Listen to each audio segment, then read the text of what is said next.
Rello on him.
Hello, everybody. This is your man, Jay Takashi. I'm here to bring you guys an episode review of Isekai Cheatskill World Teni Shita Orewa, episode 7. And a lot of things happen in this episode, but like I said, guys, I'm gonna shorten it down so you guys can get all the full effects of what happened.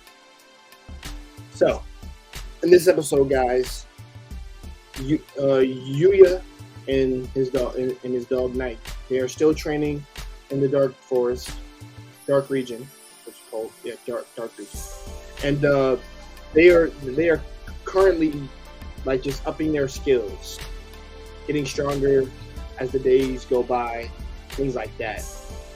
They come across Knight the pet comes across a certain scent that he picked up, and they discover a girl who was being attacked by elite goblins, or goblin elite as she called it. She holds her own for a little while. She's struggling, and then Yuya comes in, saves her, like literally annihilates the entire squadron. Funny scene though. And he carries her back to his house, particularly, or tries to. And then she wakes up in his arms. She carried her very Hime lifestyle. You know what I'm saying? And it actually turns out that she explains to him that she's in the forest to train. Like, she was literally there to train. And her name is Luna. That's her name. She introduced herself as Luna to him. And like I said, he introduces vice versa. And she was surprised at the fact that like I said, these are two people actually who were very surprised that Yuya actually trains in the darkest region, which is Princess Lexia and Luna. So with that being said, after introductions are over and they tell each other their quote unquote what they're trying to do, she literally decides that she wants to train with Yuya. She wants to get stronger. She wants to learn as much as she can from him so that she is really well equipped to deal with the region. And like I said, it takes a course of a couple of days, things like that, and because you have to prepare for his trip.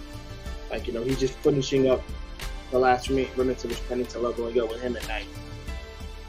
So they end up training together in the forest. Yuya and Luna actually have good moments together. There's particularly one in particular where they have a bathing team together, and she literally hugs and says like, I wish I had met you before then. I don't know, otherwise I would probably have a different life than what I did now. Which basically alludes to her assassin nature, things like that. And that they literally end like the whole thing on there, which is a little etchy moment because her towel falls off and he actually sees her body a little bit. He turns around quickly, and I'm like, at least hopefully you got a chance to peek at that shit. So that's just me. So what else? So we had Yuya going on his trip after he got done with his training with Luna, and he's and he's with his friends, and he's a little tired from helping Luna, things like that, because he probably didn't catch as much sleep as he could, and they're required to, at this facility, the teachers literally tell them that they're required to live out in the open, have tents, and actually gather food the old natural way near the mountains.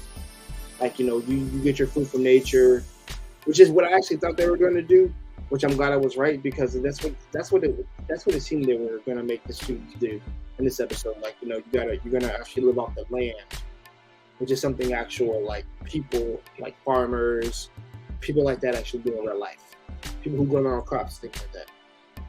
And Yuya and his group actually go out. So like I said, it's a 4-man team. Him, Kaide, Rin, and Pretty Boy, what's called this, or Sis Boy, literally split different. They literally split different jobs of different roles. So Kaide and Yuya go to get fish at the lake. Sakura. How you say it in Japanese? Sakura. And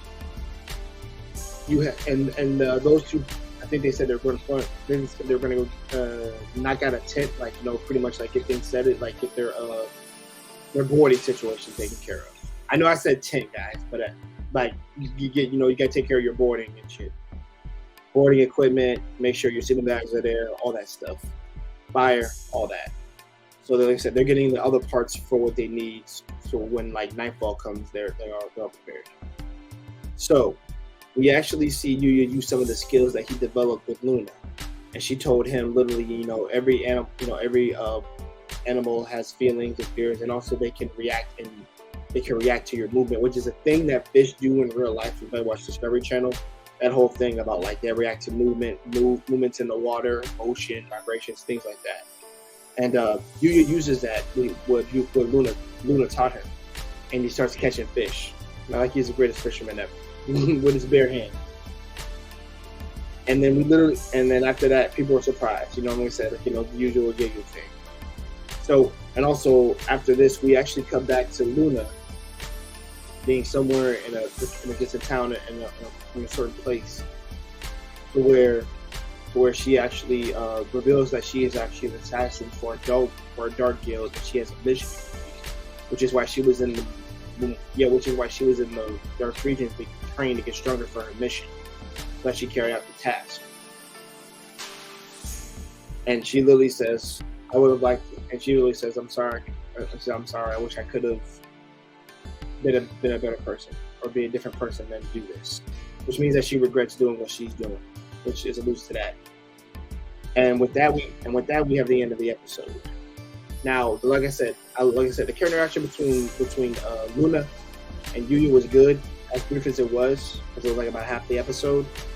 And we have Yuya being on the trip, trying to enjoy more of his school life. Like I said, I always enjoyed the slice of life interaction he's having with his new friends in school. Like I said, it's getting better and better for me. I'm really enjoying that. And also, like, the increase of his strength. That is a thing that is constantly getting notified every episode. Like, his skill keeps going up. And also, I do want to point out, in the review, he actually used a whip to dispatch a new weapon that he's never used before, probably. He used a whip in order to dispatch the Goblin Elite Army. Yeah. And that actually was a big surprise that he used that particular weapon. Because like I say, we've seen him use his arrow, his Quincy arrows is what I'll call them, barrage, his spear he likes to use a lot, and now we see him use a whip. And of course, like magic too. So yeah, magic. But yeah, you just really showing off his skills every episode, so I'm enjoying it so far. But guys, with that said, that's gonna bring this video down to a close. I'm looking forward to the next episode. Hopefully we get more insight on Luna, and we actually get to see what his mission she was said to carry out. With that being said, guys, if you're new to the channel, be sure to like, comment, subscribe. As always, be sure to spread this video around. It helps the channel grow, helps me put in more work, regardless of anything else. And guys, you know my motto, be sure to drink water, drink green tea, and exercise. And with that being said, y'all, Peace. Z out.